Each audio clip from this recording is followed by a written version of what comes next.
es pot demostrar que hi ha compromís, que hi ha gent que el té, i el té molt clar, i ens ajuda, i que gràcies, perquè ho necessitem. Suposo que entenem l'alteritat com el valor de pensar no només en tu d'una forma egoista, sinó també en l'altre, i en les reaccions o sentiments que puguin tenir l'altre, no? Una mica l'empatia, bàsicament. El poder captar el que et dona l'altre, el menjar dels altres i en part donar tu de menjar perquè els altres també creixin. No? Si jo he arribat on he arribat, a mi, per començar, per suposar que ningú m'ha regalat res, i va ser el meu esforç a lluitar el dia a dia per aconseguir allò que vull. Perquè hi ha gent que té un talent o...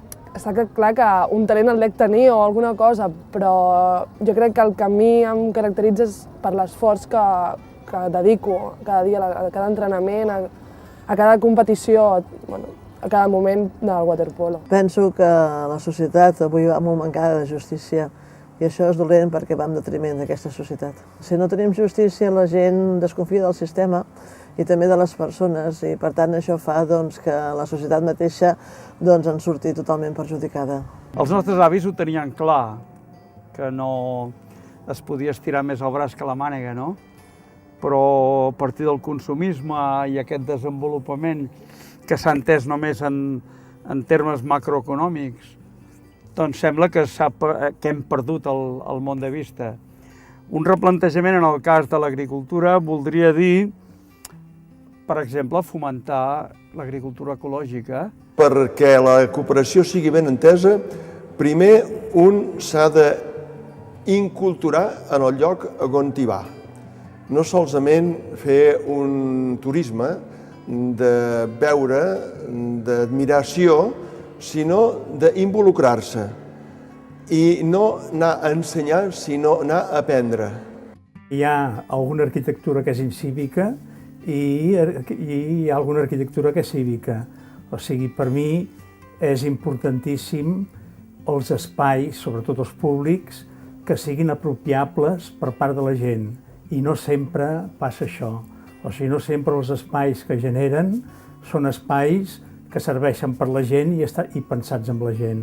Si una ciutat o una societat és acollidora i la gent nouvinguda se sent a gust, la barreja aquesta de cultures i persones diferents és bastant enriquidor, no? Sempre se'n treuen experiències positives. L'art s'identifica amb la identitat.